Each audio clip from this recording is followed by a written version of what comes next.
Welcome to Straight Outta Health IT. Getting into health tech is rough, but here's an unfiltered dialogue of healthcare leaders and influencers covering a wide variety of issues affecting healthcare and the health tech industry. And now your host, Christopher Cunny. Hello, everyone, and welcome back to Straight Out of Health IT. This is your host, Christopher Cunny, and I'm so very excited to have this powerhouse individual on my show today. She is an amazing human being and is just making all sorts of major moves and impacting this industry in a very positive way. So without further ado, let me introduce you to Dr. Angelita Howard. Thank you for joining the program today. Hello and great day, everyone. Thank you, Christopher, for having me. I am excited. This is going to be an amazing talk. There's so much to talk about, so I know we only have a limited time, but I'm ready to dig in. I'm ready to go full force. Thank you for having me. Sounds great, Dr. Howard. So before we get started, let me just give you a very brief synopsis of her long and illustrious resume. Dr. Howard serves as Assistant Dean for Online Education and Expanded Programs and Assistant Professor at Morehouse School of Medicine, where she has been an integral part in the development and implementation of strategic plans in collaboration with academic staff for new and ongoing online program expansion. Her current research includes faculty teaching and learning and self-directed studies, adaptive leadership, and engaging in biotechnology, health informatics, industry workforce development. Dr. Howard holds a Bachelor's of Arts in Music, master's degree in both education, administration, and teaching. She has received a doctorate degree in education administration, a master's of business administration and project management, and more recently, a graduate certificate in health informatics. Dr. Howard's commitment to excellence in all that she does is inspiring and motivates all whom she interacts with to perform their highest level, especially in her students and the faculty that she works with. Recently, the Masters of Science in Biotechnology that she co-directs was ranked #1 in the country. Wow, congratulations. She's been proven to be a very effective leader, organizing and implementing several small and large scale initiatives that engage teams of faculty and administration. She's committed to helping faculty teach the learners and helping organizations build effective programs through strategic initiatives and assessments. And most recently, as of 2000, she was awarded, as of 2001, Woman of the Year in STEAM Education. Angelita is equally committed to equity, access, and impact in our community. Welcome again, Dr. Howard. I'm so excited to have you on the program. Thank you. Super excited to be here. Thank you. So let's jump right into this conversation. Now, let's talk about healthcare in general. Really how diverse is the medical field, the healthcare field. And although the United States is growing more and more diverse every day, the vast amount of physicians and clinicians still are of white percentage, a high percentage of white participants, 56.2% to be precise. In contrast with only 17% of physicians who are Asian, 5.8% who are Hispanic, and 5% that are Black, and less than 0.3% that are Indian or Native Alaskan as well. So we have quite a ways to go on the healthcare side to close that gap, to have a workforce that's representative of the communities that they serve. Yeah. Any comments or thoughts around those numbers? Once I read them, I was really surprised that the numbers were so anemic. Quite honestly. Yeah, this is a huge concern. It continues to be a huge concern, and that's why you have places like Morehouse School of Medicine, like Charles Drew, like Howard University, like Meharry, who are trying to who continue to push to train more minorities, especially in the Black and Brown communities. Because guess what? As we know, as you know, for years, even thinking about COVID, people instantly thought back to the Tuskegee. Even if they didn't know about Tuskegee, right. were referencing Tuskegee because they heard about what happened in Tuskegee. And so there was the fear. So in order to mitigate the fear of how I am treated as an African American or as a minority, I've got to see more people that look like me who are going to treat me. Absolutely. And so there continues to be this push of how do we educate more people? How do we get more people of color to be healthcare leaders or healthcare providers? And so one of the things that we have done and will continue to do is it starts early on with exposure in elementary school. Exactly. Sometimes instead of giving our children a video game to play, give them a video game that deals with exercise or how to learn more about the physiology of the body. Right. Give them a science game. I'm not saying that they cannot have fun. Absolutely not. But give them those exposures to things of the science. So helping them learn more about science, learn more about the body, learn more about healthcare. There are so many programs that are untapped in the African American community because of the lack of exposure. So Absolutely. There are opportunities out there that are provided, but we've got to make sure that our elementary students get it, that our middle school students get it, that our high school students get it. Turn off the TV and turn on something different that will give them this exposure to robotics, Exactly. And to the therapies that are happening. That's right. No, I was just going to comment also to your point. I remember growing up, and my father was an educator too. He was a teacher. My grandmother was a teacher too. And I remember growing up, not only did I get, a G.I. Joe, or for those of us who remember G.I. Joes, dating myself, and, footballs and basketballs, my parents bought us chemistry sets and microscopes and model rockets and Black history encyclopedias. Yes. And so they balance those. And we had, we were one of the first kids in the block that had a video game back in the day as well, too. And so, but they did balance those traditional things that entertained us as kids, like baseballs and basketballs and bikes and things of that nature, and video games with, these other things that caught our interests as well. So I used to enjoy, going outside, and I grew up in the country, so I could go outside and scoop some water out of a pond and put it under the microscope and see all the little things floating around in there, which was really cool. Or my brother and I would put together our model rockets, and we'd have model rocket contests, or I'd take the chemistry set and mix up whatever the next thing is, create my own little volcano.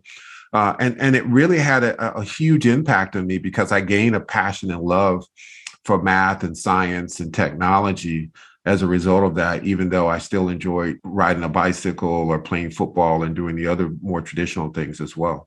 Absolutely. Yes, we see you working out. So you still enjoy those things. But Absolutely. Exactly. And so it was exposure early on. So if we can continue to build programs, continue to build ways for our children to be exposed, then that's going to help us increase that it's a problem that in the United States of America, less than 6% of its healthcare providers are African American. That is alarming. It is very alarming. I was doing some research for this podcast, and I found there a report from, I may butcher their name, but I think it's pronounced Sezamin Academic Consulting. And they talked about the applicants who applied for medical school and those who actually were accepted. In the Asian community in 2020 and 22, 13,424 applied and 5,153 were accepted. In the African American community, 6,169 applied for medical school and 2,124 was accepted. And then in the Latin American community, 6,000 people. 6,000. Only out of this entire country. Of this entire country. Hundreds of millions of 6, people. 000. That's right. And only 2,100 were accepted.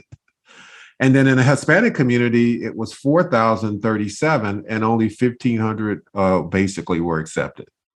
So we have a long way to go. We do. And that brings me to another point, Christopher. So when we think about healthcare providers, I always tell students that healthcare providing does not only mean physician. So Right. you don't have to go the physician route, but you can also go DO, you can go PA, physician assistant, you can go nurse practitioner. But even beyond that, you have people like yourself who have dealt with the space of health informatics. So guess what?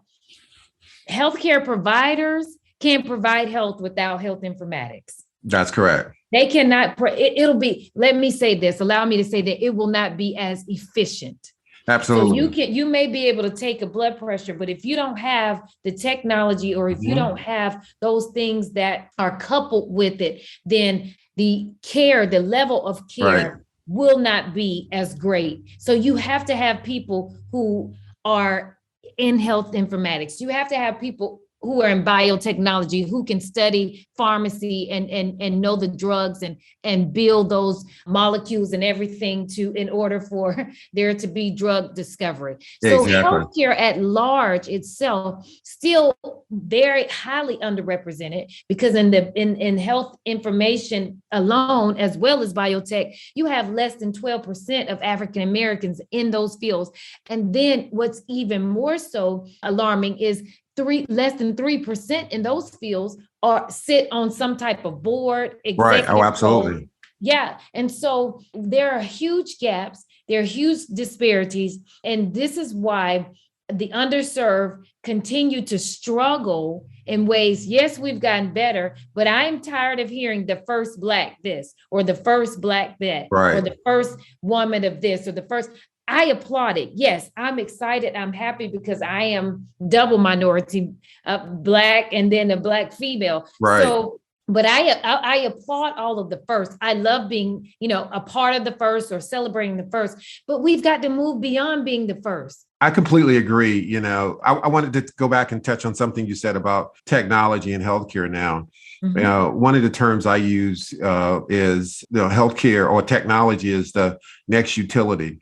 When you think about healthcare today, the modern healthcare that we practice today, arguably you could not practice healthcare if you didn't have electricity effectively in a hospital or a clinical setting, and you couldn't practice it if you didn't have good, clean water in a hospital or clinic. And arguably now you can't practice good healthcare without technology. Every clinical, administrative, and business decision that's made now in healthcare, technology touches it in some form or fashion. And now it's become a part of the delivery of care. And so that computer, that mobile device, that iPad is now a clinical device. It is now being used to take care of you as a patient. It's being used as you as a patient being a more informed, consumer. And it has a direct correlation on the quality of care that's delivered. And if you can go into most underserved communities, and one thing you'll notice very quickly is their lack of access to technology. Right. And that will have a direct impact on their quality of care. So to that point, and then I also wanted to touch on the lack of minorities, or the limited amount of minorities that still exist in our field. I remember coming into this field back in the early 2000s, and was very blessed to have really good mentors and folks who helped cultivate my career. And I remember when I decided to pursue a career as a CIO, and I would participate in various association meetings and just board meetings or executive meetings, and I'd look around and I'm the only one in the room. And that was, less than 20 years ago. Yeah. And today, I look around in some of those rooms, and it's gotten better. For sure. But we still have a long way to go. I don't see that many African-American female CIOs in healthcare. I don't see very many African, Hispanic or Asian CIOs and CTOs in healthcare. You see, more on the administrative side, but definitely, when you talk about technology, there's still quite a bit of ways to go there as well.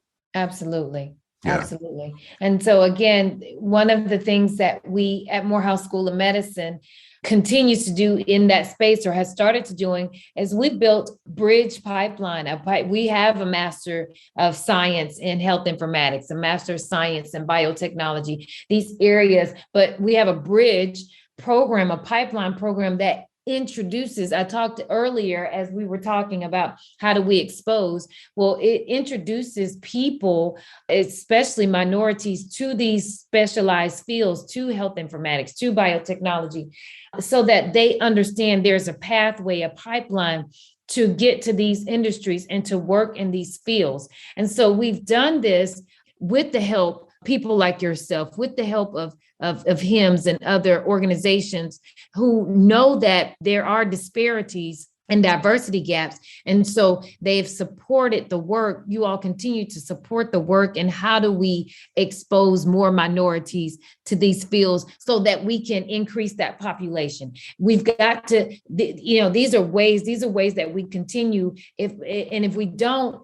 we will see a decrease. And no one wants to see a decrease. We're trying to incline. We're trying to see an increase. Absolutely. And someone who is a alumni of an HBCU, I'm so excited to see us take control of our own destiny and start to develop these programs within our own community as well, too. Nothing to say disparaging against, the predominantly white institutions. I think they do a great job and continue to do a great job in producing quality students, and those who have an interest in attending those schools, they should do that as well. But then there's those who do enjoy attending and find value in attending HBCUs, and HBCUs have to also understand where the industries are going and provide the academic curriculum to support where these industry gaps exist today, and start to fill that pipeline with students of color.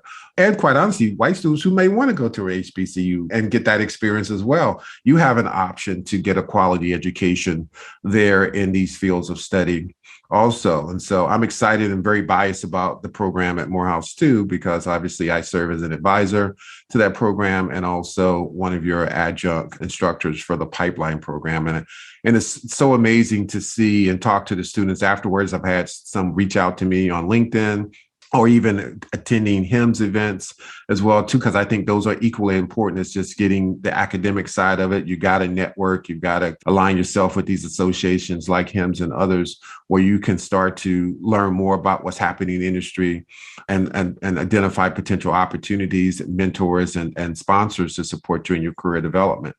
And so I'm excited to hear what's happening at Morehouse. And maybe you can delve a little bit more into the programs there, because I know you've got bioscience, you've got health informatics, and I believe, and correct me if I'm wrong here, you guys are doing a medical cannabis program as well, too? Yeah, so it's exciting things happening. We launched our health informatics program last year, as you well know, because you've served as the chair for that external advisory board. Thank you so much.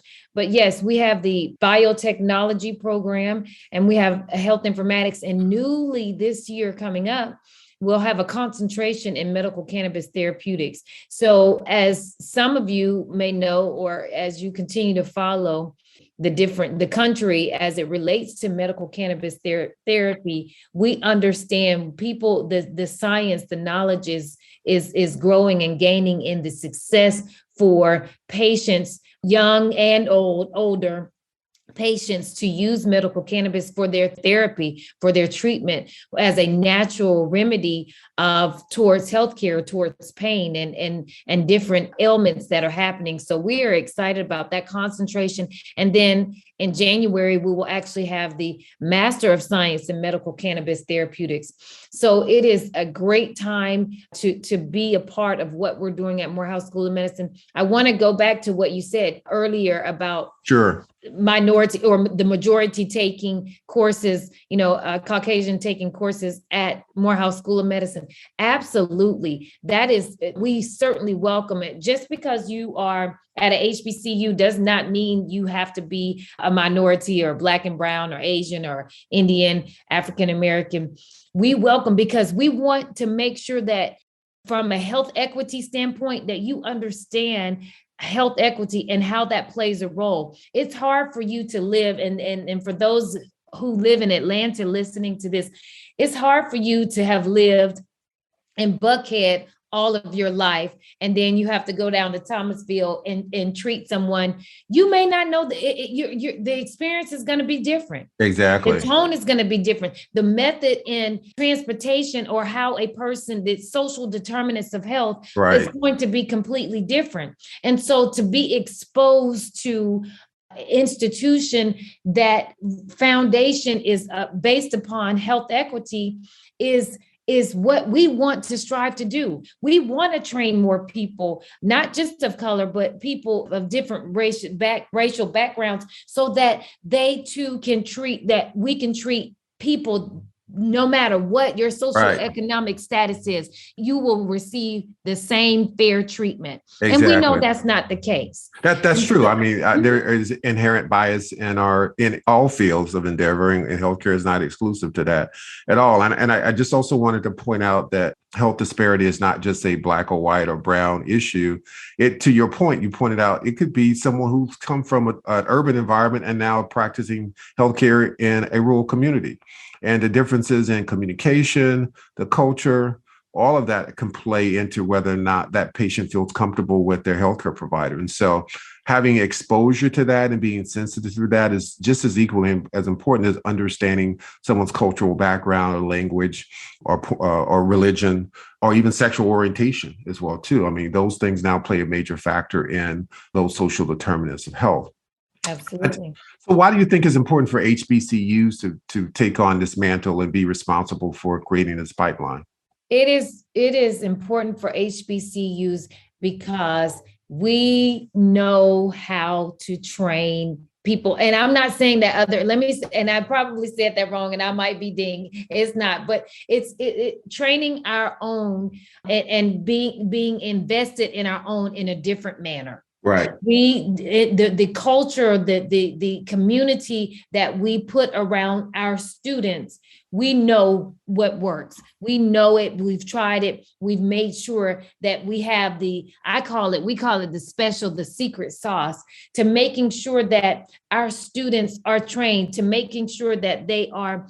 A lot of times, the reason why there are large gaps in even, let's say, the SAT or the MCAT, SAT for high school, or these standardized tests. Well, you take a person who may have had access to go to tutorials. They may have been able to take the courses, the preparation courses or classes. Exactly. Then you may have a minority student or African-American Black student. They may have struggled just to get money to take the SAT or struggled to get money just to take the MCAT or standardized test scores. They may not have had the extra tutorial money or extra exam preparation. And so, but they are brilliant students. They may not just have had whatever those little other opportunities because, again, social determinants of education or whatever you want to call them, they didn't have those as an advantage or opportunity. So they may not have performed as well. But what we do know is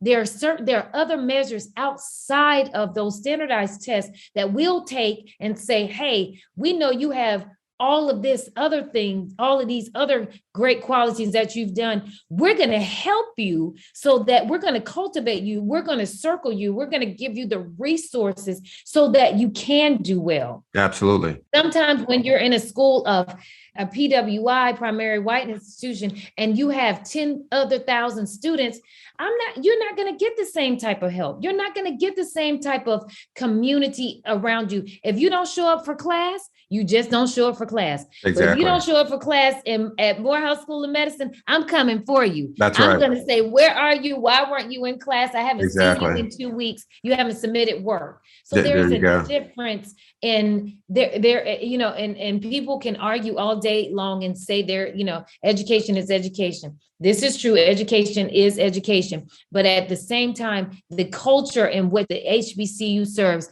is completely different. My daughter, who's at Tennessee State University, she never thought she would go to a HBCU, but she said, Mom, I would not do well in other places. I love the community. I love what's happening here. I love the opportunities.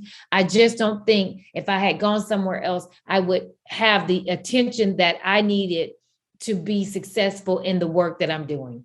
I completely agree. Speaking as, again, an alumni of an HBCU and a predominantly white institution, which both were excellent educational programs. That nurturing I got as a very young college student in a very tough field, of computer science. And I got my minor in mathematics, and I hated math at the time. It was really important to have those nurturing instructors and those small classroom sizes that supported me in my academic journey. When I struggled, my instructors were there for me as well, too. So I can sincerely appreciate that. We could talk for hours on this topic, but unfortunately, I've got to wrap this episode up. Yes. So I've got a couple of things I typically ask my guests. I call it my kind of rapid round with some fun questions I ask just for our audience to know a little bit more about you. And so I'm going to shoot you a couple questions, and you just respond with the first thing that comes in your head. Oh, gosh. Okay. First one is your favorite dessert. Chocolate cake. Favorite TV show growing up as a kid. Favorite TV show growing up as a kid. Oh, my gosh. I think, the Jetsons. The Jetsons. I love it. Favorite hobby or pastime? And I know the answer to this. Sleep. Oh, sleep. Oh, that wasn't what I was going to say. I was going to say singing. Well, yeah. So singing, yes. I can take a good nap. Okay, there you go. Yes, but yes, no, I would say yes, singing. Yes, I love it. That's great. Favorite artist, author, musician, performer, or all the above? Wow. Ooh, that's tough as a musician. I know, right? Oh my goodness, that is tough. Well, let me say this. I absolutely, without a doubt, am a Tina Turner, Patti LaBelle type fan. Like that, they are the queens that's right. The queens of R&B. And so, yes. So I'm gonna have to stick safe on that side. I mean, I can do a good show with Beyonce, but I will stick on the other side. There you go.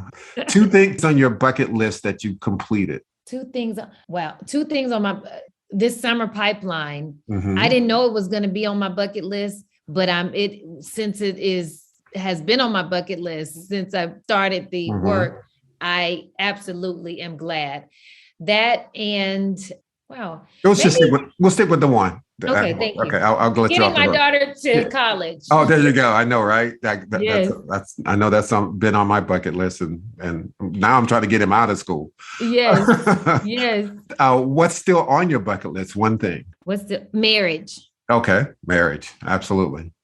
And then finally, if you choose to answer this question, brandy, scotch, bourbon, vodka, or tequila? Tequila. Sounds great. Well, I want to thank you so much, Dr. Howard, for coming on the program and having this important conversation with us. I got to have you back. This subject is too important just to have one episode on it. And so I promise to bring you back if you're willing to come back and continue the discussion. And the other thing I wanted to ask you to do, if you would share information on how people who might be interested in a pipeline program or the master's degree programs, how can they reach you or the folks that can provide more detail on that?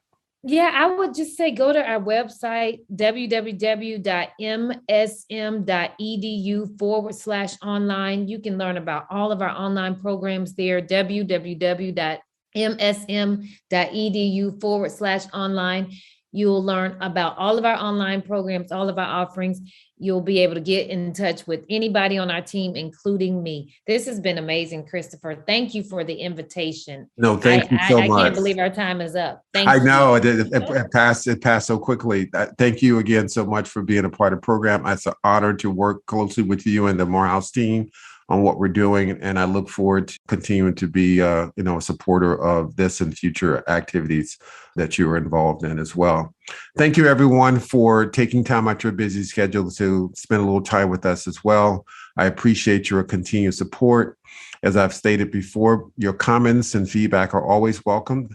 I look forward to hearing from you, even if it's constructive feedback, which we can I can definitely appreciate as well. So until next time, take care, God bless, and see you on the other side. Thank you so much for listening to Straight Outta Health IT.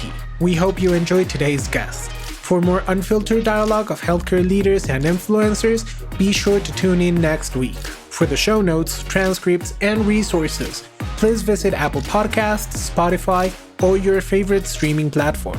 We invite you to give us feedback by reaching out to Christopher Cunny on LinkedIn, just searching for Straight Outta Health IT, and you'll find us. We are constantly having live discussions about diverse topics in the industry.